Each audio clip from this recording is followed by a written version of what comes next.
No, hello. No, I've got the hiccups, and I'm trying to stamp these letters here. Oh, why? Holding my breath didn't work. So my friend Rodney said if I held my breath, my hiccups would go away.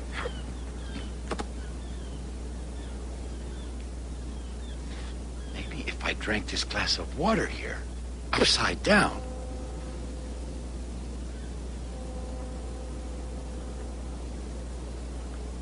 Here. Oh, don't worry. I've got a whole list of things to try to get rid of the hiccups. Here. It seems that everybody's got their own special trick to get rid of the hiccups. But the best trick I know is what Hank did. Let me tell you all about it.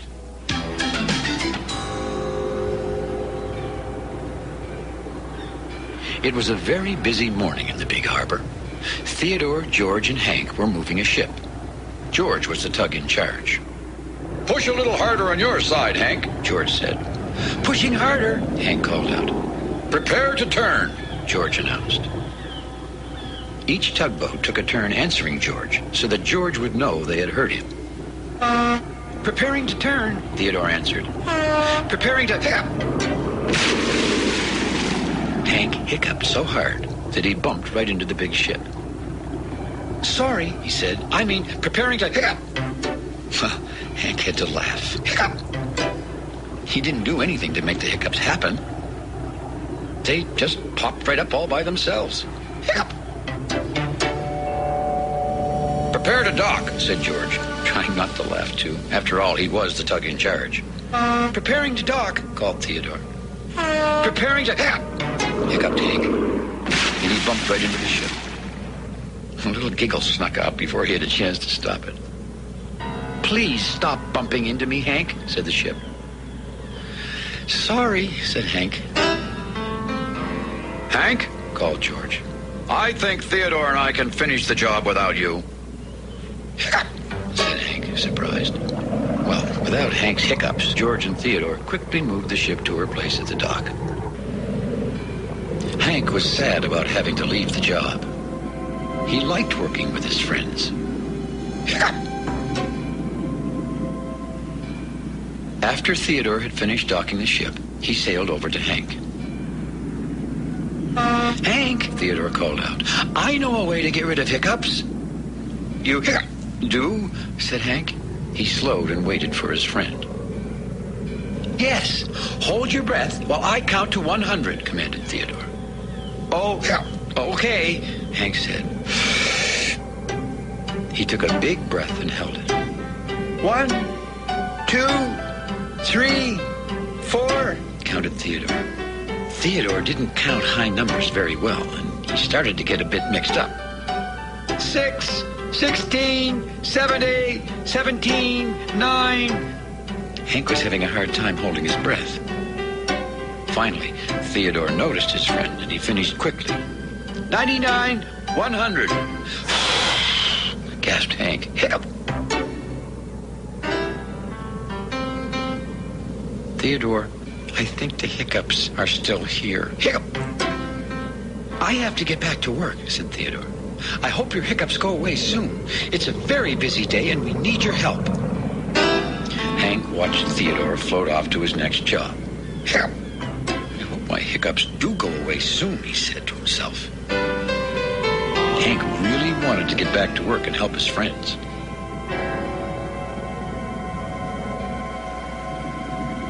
Hiccup!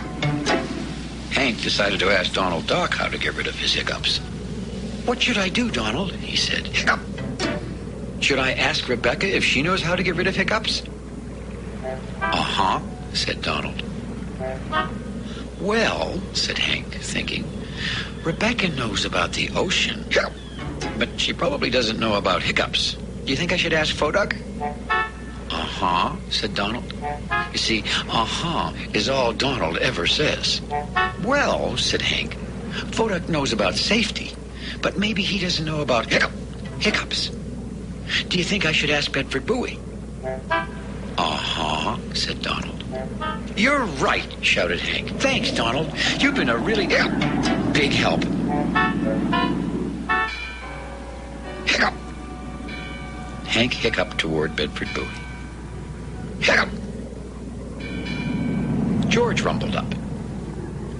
I know a way to stop hiccups, announced George. Go backwards, and they'll go away. Well, that sounded like it might work. Hank putted backward. It's working, he said. Hiccup! Hank had hiccuped right into Fundy, the fishing trawler, who was just coming into the harbor. Oh, cried Hank. I'm sorry, Fundy.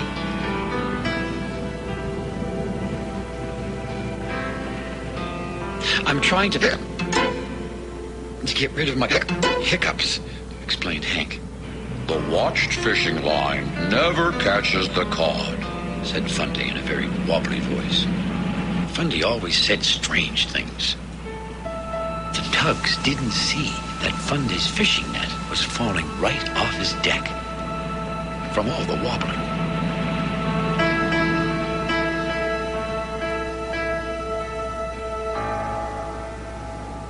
Hank floated along, hiccuping as he went. It seemed that he'd had the hiccups for a very long time. And the more he tried to get rid of them, the worse they got. What if they never go away, he thought to himself. I'll never be able to help anyone ever again. Hiccup! He hiccuped the biggest hiccup yet. It was so big it made him spin right into the fairy twins. We know how, said Philip, one of the fairy twins. To stop the hiccups, said Fillmore, the other twin. You see, the fairy twins always finish each other's sentences. You have to go in a circle, Philip said. For a really long time, finished Fillmore. Well, by now, Hank was willing to try anything. He started slowly, but soon he moved faster and faster. Wait a minute, Hank called. I think they're gone. He stopped. He smiled. Then, hiccup, came a huge hiccup. Oh, said Philip. Well, finished Fillmore. And the two twins sailed off again. Hank continued on towards the great ocean dock. Hiccup! Suddenly something big and noisy and scary floated out right in front of him, spraying water, and it was Phoduck. He was spraying his fire hose and blowing his emergency whistle. Did it work? Asked Phoduck. Did I scare away your hiccups? Hiccup, said Hank. But thanks, hiccup, for trying. Well, I better get back to work, called Phoduck. I certainly hope your hiccups go away soon. We really need your help today. I've tried everything to get rid of these hiccups, Hank thought, and nothing works. Hiccup. I guess I'll have them for the rest of my life. Hiccup. Hank floated sadly home to the great ocean dock. Hiccup. As he tried to turn to his place, he hiccuped a great hiccup that splashed on the dock. Oh, sorry, Donald, Hank said. Uh-huh, said Donald. The dispatcher turned toward Hank. Hank, he said, the fishing boat has dropped his drift net in the harbor.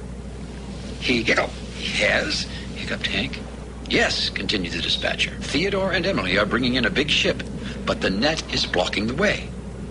It is? Hiccuped Hank. The net must be moved, said the dispatcher. Please take Bobby Barge at once.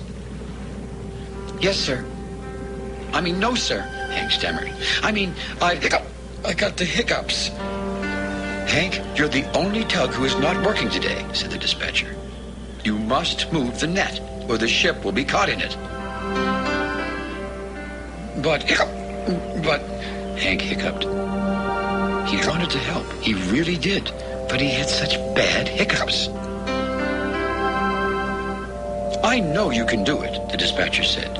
You must. It's up to me to save the ship. I must save the ship, Hank thought as he turned in a tight circle.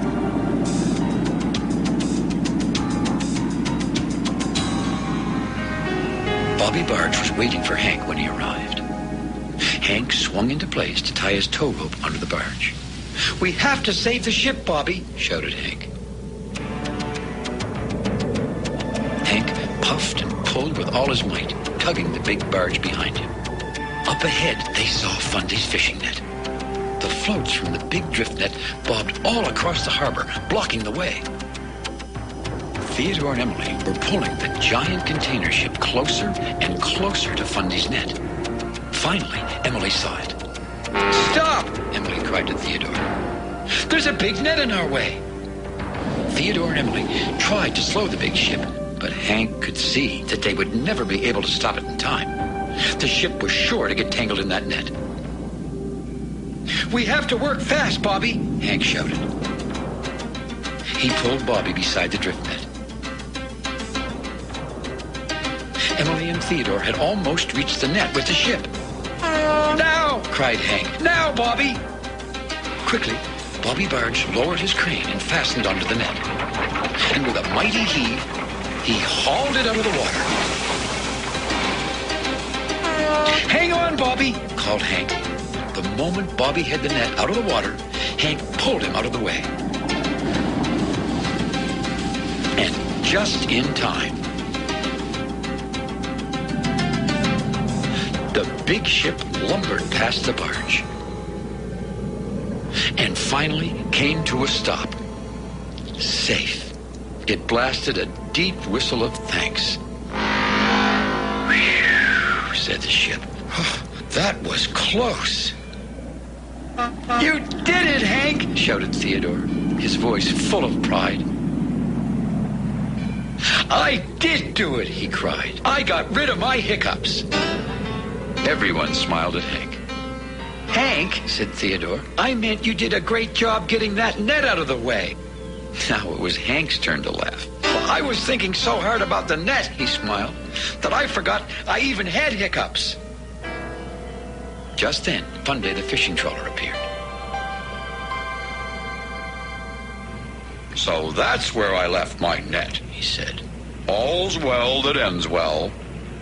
"I'm certainly glad those hiccups have ended," grinned Hank.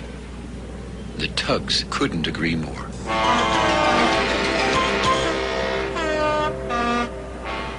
Yes, hiccups can certainly be a bother. You remember my hiccups? Well, while I was busy telling you about Hank's hiccups, my hiccups went away all by themselves. Thanks for visiting us here in the Big Harbor. We'll see you all again next time. So long. This is great. Now I can stamp these letters. Oops.